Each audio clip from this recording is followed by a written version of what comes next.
తెలంగాణలోనే ఒక ముఖ్యమంత్రి స్థాయిలో ఉన్నాడు. ఈ గుప్పు మేస్త్రి గారు ఏం మాట్లాడాలి? సరే నీ కాలం కలిసి వచ్చి నీ అదృష్టమో మా తెలంగాణ ప్రజల దురదృష్టమో ముఖ్యమంత్రి కుర్చీలో కూర్చున్నావు. గతంలో చిల్లరగా లెక్క, పోకిరిగా లెక్క, ఆవరగా లెక్క మాట్లాడిన నువ్వు ఇవాళ నువ్వు కూర్చున్న స్థాయి, నీ పదవిని బట్టి, దానికి ఉన్నటువంటి విలువను బట్టి పద్ధతిగా మాట్లాడాలి.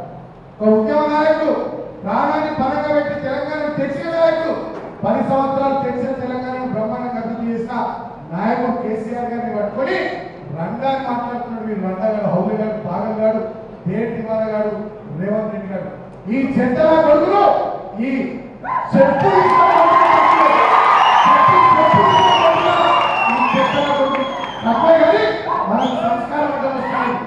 మనకు సంస్కారం అడ్డం వస్తున్నది. బిడ్డ పునర్గా రేవంత్ రెడ్డి నా కొడుక కబల్దార్, మా కేసీఆర్ అంటే మా ప్రభుత్వం లేకపోవచ్చు, లక్షల మంది పండుగకి తొక్కుతున్నా మాకు చేతలకు కాదు, 10 ఏళ్ళ అధికారంలో ఉన్నాం. మేము అనుకుంటే నువ్వు ఉంటుంటారా?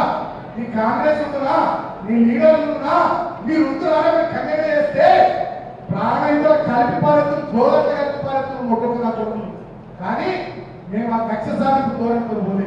మేము అభివృద్ధి చేయాలి, ప్రజలకు పని చేయాలి, కష్టపడాలి, పోరాడి తెచ్చుకున్న తెలంగాణ ప్రజల ఆకాంక్షలను నిలబెట్టాలి, దళితుల జీవితాల్లో వెలుగు రావాలి, రైతుల మొక్క మీద చిరునవ్వు రావాలి, కృష్ణా గోదావరి కలగాలు తెలంగాణ బీడుభూమిలో మలయాలే ఆలోచనతో మేము పనిచేస్తున్నాం. ఒక ఉద్యమ నాయకుడు ప్రాణాన్ని పరంగా పెట్టి తెలంగాణను తెచ్చిన నాయకుడు, 10 సంవత్సరాలు తెచ్చిన తెలంగాణను బ్రహ్మాండంగా అభివృద్ధి చేసిన నాయకుడు కేసీఆర్ గారిని పట్టుకొని రండాన్ని మాట్లాడుతున్నాడు. మీరు రండాగాడు, హౌలిగాడు, పాగల్గాడు, దేవాలగాడు, రేవంత్ రెడ్డి గారు, ఈ చెత్తల కొడుకులు ఈ చెప్పు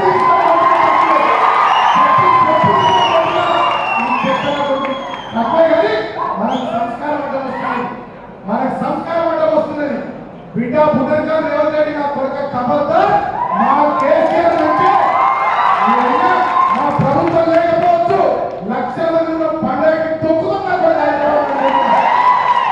మాకు చేతలకు కాదు, 10 ఏళ్ళ అధికారంలో ఉన్నాం. మేము అనుకుంటే నువ్వు ఉంటుంటారా? నీ కాంగ్రెస్ ఉంటున్నా, నీ లీడర్లు ఉన్నా, మీరు ఉంటున్నారా? మీరు కన్యగా చేస్తే ప్రాణంతో కలిపి పారెత్తులు, గోదక కలిపి పారెత్తులు ముట్టుకున్నా కొడుకు. కానీ మేము ఆ కక్ష సాధింపు కోరికలు పోలే. మేము అభివృద్ధి చేయాలి, ప్రజలకు పని చేయాలి, కష్టపడాలి, పోరాడి తెచ్చుకున్న తెలంగాణ ప్రజల ఆకాంక్షలను నిలబెట్టాలి, దళితుల జీవితాల్లో వెలుగు రావాలి, రైతుల మొక్క మీద చిరునవ్వు రావాలి, కృష్ణా గోదావరి కలగాలు తెలంగాణ బీడుభూమిలో మలయాలే ఆలోచనతో మేము పనిచేస్తున్నాం. ఈరోజు ఉస్మానియా యూనివర్సిటీ పరిధిలో ఉన్నటువంటి పోలీస్ స్టేషన్లో మాజీ ఎమ్మెల్యే బాల్క సుమన్ మీద కేసు కంప్లైంట్ ఇవ్వడం జరిగింది. ఎందుకంటే ఒక రాజ్యాంగబద్ధమైన పదవిలో ఉన్నటువంటి గౌరవ ముఖ్యమంత్రి గారు రేవంత్ రెడ్డి గారిని వర్ష పదజాలంతో దూషిస్తూ చెప్పు తీసుకొని కొడతా అని ఒక అనుచితమైనటువంటి ప్రవర్తించడాన్ని నిరసిస్తూ కఠినమైన చర్యలు తీసుకోవాల్సిందిగా OUPSలో కంప్లైంట్ చేయడం జరిగింది. ఈ సందర్భంగా యావత్ తెలంగాణ ప్రజానికానికి నేను ఒక విషయాన్ని తెలియజేయదలుచుకున్నాను. అలాగే బాల్క సుమన్కి కూడా ఒక హెచ్చరిక కూడా చేస్తూ ఉన్నాను. ఏంటంటే కేసీఆర్ గారు ముఖ్యమంత్రిగా హోదాలో ఉన్నప్పుడు మొదలుపెట్టిండు బూతు పురాణం. నోటికి ఏది వస్తే అది కనీసం మా నోటితో చెప్పలేనటువంటి విధంగా కూడా ఒక నీచమైనటువంటి పదజాలంతో ఎన్నో సందర్భాల్లో ఎంతోమంది నాయకులని కించపరుస్తూ మాట్లాడినటువంటి సందర్భం. అలాంటి సందర్భాల్ని తెలంగాణ ప్రజలు కూడా గమనించారు. ఆ ఒక్క బూతు పురాణాలను మొదలుపెట్టి నాటి తెలంగాణ ఉద్యమంలో కావచ్చు, ముఖ్యమంత్రి హోదాలో ఉన్నప్పుడు కావచ్చు, కేసీఆర్ ఎట్లయితే ప్రవర్తించిండో కేసీఆర్ వారసుడుగా కేటీఆర్, అదే కేసీఆర్ దగ్గర ఒక అనుచరుడిగా ఉంటూ బాల్క సుమన్ ఆ వారసత్వాన్ని కొనసాగిస్తున్నట్టున్నారు. ఇవాళ నోటికి వచ్చినట్టుగా ఎట్లా పడితే అట్లా మాట్లాడు గొప్పతనం అనుకుంటున్నారేమో. సుమన్ జాగ్రత్త అని చెప్పేసి మేము హెచ్చరిక చేస్తూ ఉన్నాం. ఇంత దిగజారుడు విధంగా మాట్లాడుతూ కేసీఆర్ ఎట్లయితే ప్రవర్తించిండో అదే విధానాన్ని మీరు కొనసాగిస్తూ ఇలా సభ్య సమాజం తలదించుకునే విధంగా మాట్లాడుతున్నటువంటి విధానాన్ని మేము తీవ్రంగా ఖండిస్తూ ఉన్నాం. నోరు అదుపులో పెట్టుకోకపోతే తెలంగాణ ప్రజలు బుద్ధి చెప్తారు. కేసీఆర్ అహంకారం, కేటీఆర్ దురహంకారం, మీలాంటి వాళ్ళ యొక్క సుమన్, మీలాంటి వాళ్ళ యొక్క ప్రవర్తన ప్రజలు గమనించారు కాబట్టే ఓటుతో బుద్ధి చెప్పిండ్రు. అయినా మీకు ఇంకా బుద్ధి రాలేదు.